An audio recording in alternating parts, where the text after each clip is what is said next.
Thank you very much. In 1911, when Calgary was only a small city, Reverend Dr. George William Kirby agreed to a position as the first principal of a brand new school by the name of Mount Royal. Now, after Kirby had departed from his hometown in Ontario, one of his good friends wrote, "Kirby has gone to that God-forsaken place and will never be heard from again." Standing before you today, I can say with certainty two things. The first is that I'm glad Kirby made the trek to this God-forsaken place, setting in motion what would one day produce a group of intelligent, innovative, and might I add, very good-looking graduates. You guys look really great in those robes today. Very nice. And second, although I may agree with the God-forsaken bit on a -40 January morning while scraping off my car, I think what started off as a tiny God-forsaken frontier town has a lot to be proud of, and so does Mount Royal. I am honored to welcome you all here today. Family, friends, and professors, thank you so much for coming. But most importantly, I am honored to welcome the graduating class of 2012. Over our short stay here, we have seen the school grow and change along with ourselves. In the past 4 years, Mount Royal officially became a university. We had our 100th anniversary, and our sports teams are preparing to move up a tier in September. Now, another major change that you guys all probably noticed that occurred this year was the renovation and renaming of Mount Royal's campus bar. The reason for the renovation was quite obvious. It was desperately needed. But why did the Liberty Lounge become the hub?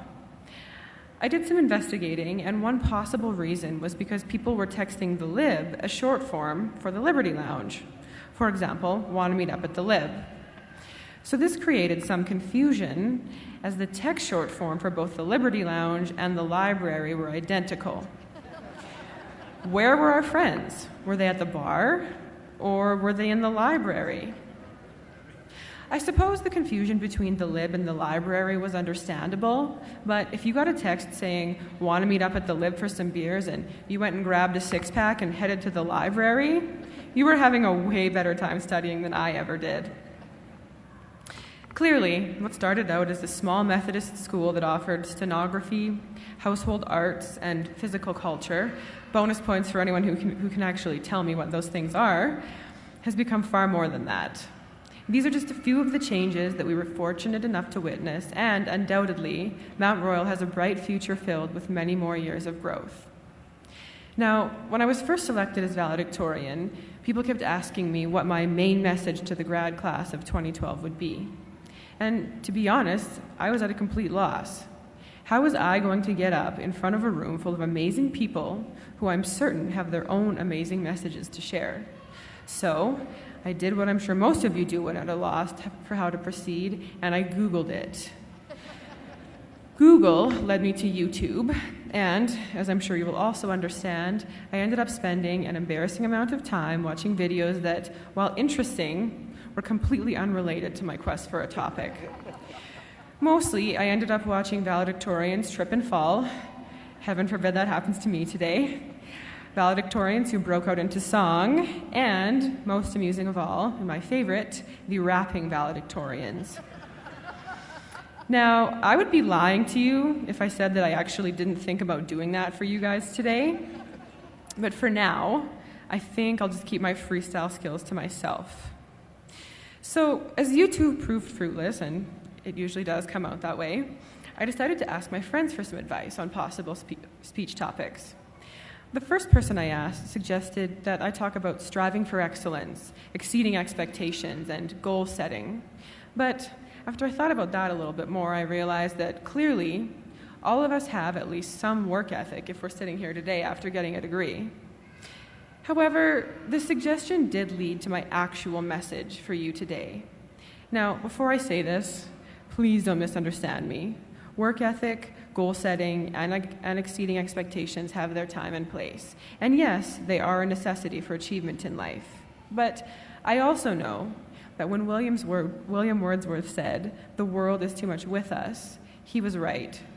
It is so easy for life to become all about how we can improve that everything else gets lost. And yes, as I said, goals are good, and yes, we need them if we want to accomplish anything. But sometimes life becomes so much about goals and that constant nagging question, what's next, that we miss what is right in front of us. Now, right now, we deserve to sit back and revel in our accomplishments. Just sit there and think about how awesome you are. Seriously. Yeah? You're doing it? Good. Don't worry about tonight or tomorrow night or grad school or getting the perfect job. After years of stressing over projects and midterms and finals and Lord knows what else we had to make it through, you deserve it. So, in a way, I guess this message did turn out to be about work ethic and achievement, but that which we have already shown. So, if you wake up for long enough to hear one thing in this entire speech, let it be this. Take this time to be proud, relax, and cherish what you have accomplished.